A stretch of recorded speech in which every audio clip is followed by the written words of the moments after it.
Seterusnya kita berita langsung ke Sarawak. Kampung Limpaku Pinang Limbang yang menawarkan keindahan semula jadi dan aktiviti harian nelayan berpotensi tinggi dijadikan sebagai antara pusat pelancongan di Sarawak. Untuk laporannya, kita bersama Abang Muasili, Abang Abdul Samad di studio berita RTM Kuching, Sarawak. Silakan. Terima kasih Syah. Assalamualaikum dan salam sejahtera. Ordinan Darurat Kuasa-Kuasa Perlu Kurungan Nombor 2 2021 menunjukkan perkembangan positif dalam membendung wabak COVID-19, terutama kluster tempat kerja seperti di sektor perkilangan dan pembinaan.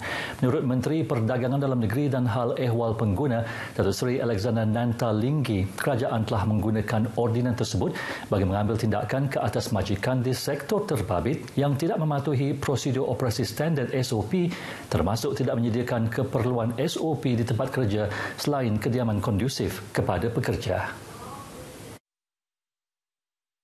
Jelas Datuk Alexander, sebelum ini kluster di tempat kerja banyak dilaporkan ekoran majikan gagal mematuhi SOP menyebabkan penularan wabak COVID-19 dalam kalangan pekerja semakin meningkat. Kerajaan meminta majikan di sektor ini untuk memberi membantulah untuk membuat penambahbaikan dalam tempat kediaman pekerja-pekerja mereka. Tak berapa ada sambutan daripada mereka kerjasama. Jadi sekarang kita gunakan ordinan darurat ini, kita paksa dia orang. Paksalah sebab kita kata you must do it and the law says you must do it. Barulah sekarang mereka ini berbelanja untuk membuat penambahbaikan kepada hostel-hostel ataupun dormitory, tempat kediaman pekerja-pekerja mereka ni. Datuk Seri Alexander memberitahu demikian kepada pemberita selepas program Malaysia Prihatin di Kuching. Beliau turut memberitahu di bawah ordinan tersebut, kerajaan mengambil langkah drastik dengan menguatkuasakan ordinan itu bagi menangani berita palsu berkenaan COVID-19 dan menghalang usaha kerajaan dalam program imunisasi COVID-19 kebangsaan. Katanya berita-berita tidak benar ini sedikit sebanyak memudaratkan dan mengekang kejayaan kerajaan dalam memutus rantaian wabak tersebut. Program Malaysia Prihatin yang dilaksanakan di seluruh negara bertujuan memberi penerangan tentang inisiatif kerajaan dalam menangani pandemik COVID-19. Aktiviti pengesanan kes secara aktif ACD COVID-19 yang dilakukan di Kampung Hilir di Sibu sejak Khamis lalu berakhir hari ini. Tinjauan ke lokasi ACD itu di Jalan Masjid bersebelahan Masjid An-Nur mendapati orang ramai telah mula berbaris seawal pukul 8.30 pagi untuk proses ujian calitan. Proses ujian calitan berkenaan dilakukan kepada penduduk dari Lorong Nanas, Lorong Langlen, Lorong Isau dan Lorong Bangau. Orang awam yang ditemui menyambut baik usaha Jabatan Kesihatan Sibu dalam melaksanakan ACD itu selepas dua kluster iaitu kluster Kampung Hilir dan kluster Sanyan diumumkan pada Selasa lalu. Kami macam pujilah usaha KKM kena itu nak cepat. Kita pun sih bertunggu lama walaupun dalam keadaan panas pagi itu dan boleh tahan panas tu. Jadi alhamdulillah lah sebab kami memang laju lah pagi itu. Tak lama pun, dalam 10 minit saja. Agak risau jugalah sebab membabitkan semua kampung kan kena. So kita itulah paksa beri kerjasama lah. Kalau boleh ikut jadual yang telah diberikan pada masa ke masa, dan kami ingin mengucapkan terima kasih kepada frontliner tu lah yang telah membuat swab test sampai 5 minit pun. Datanglah ramai-ramai lah untuk buat swab test. Sepanjang 3 hari, aktiviti ACD dilaksanakan di Kampung Hilir seramai 1,925 orang hadir membuat ujian calitan. Selain menawarkan keindahan semula jadi dan aktiviti harian nelayan oleh penduduk setempat, Kampung Limpaku Pinang Limbang berpotensi tinggi dijadikan sebagai antara pusat pelancongan di Sarawak. Menteri Pelancongan Seni dan Budaya MOTAK, Datuk Seri Nancy Shukri menjelaskan ini kerana lokasi itu dilihat amat strategik. Ekoran ia terletak di Kuala Limbang iaitu kawasan Teluk Brunei. Datuk Seri Nancy berkata strategi sistematik perlu dibuat untuk menghasilkan produk tempatan yang dapat dijadikan tarikan pelancongan di kawasan itu.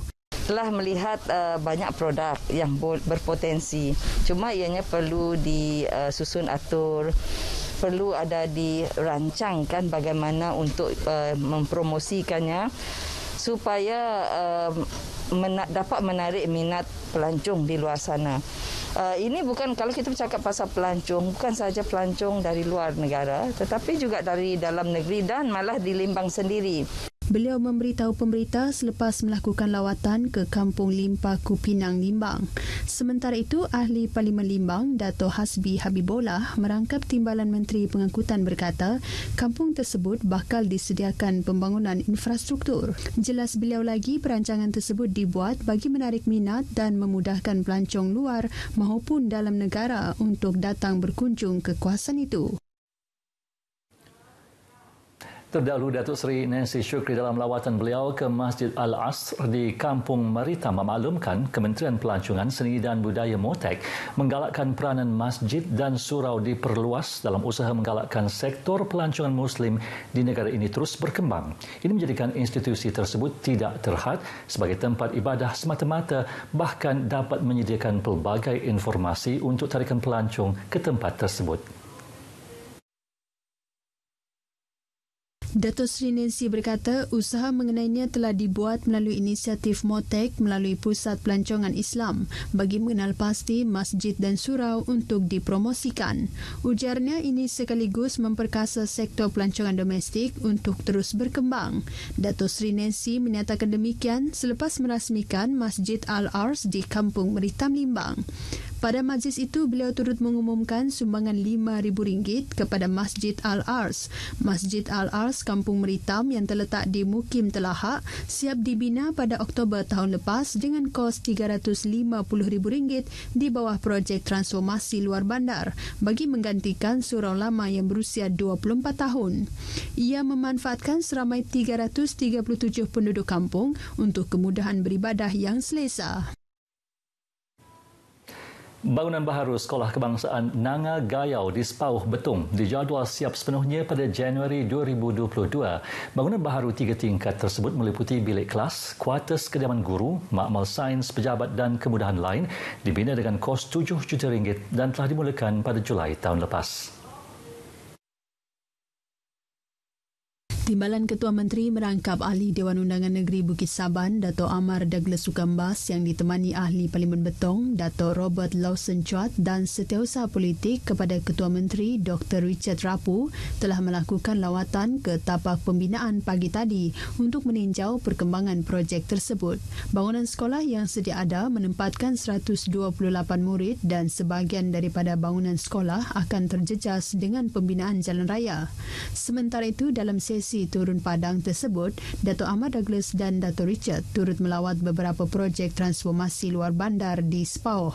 Terdahulu, mereka memberikan penghormatan terakhir kepada Tuan Rumah Benedict Belaki Lawrence Sanggat di Tanjung Baru Paku. Mendiang Belaki, 56 tahun, pegawai unit komunikasi awam Sarawak, meninggal dunia pada Khamis lalu dan akan dikebumikan pada Isnin ini.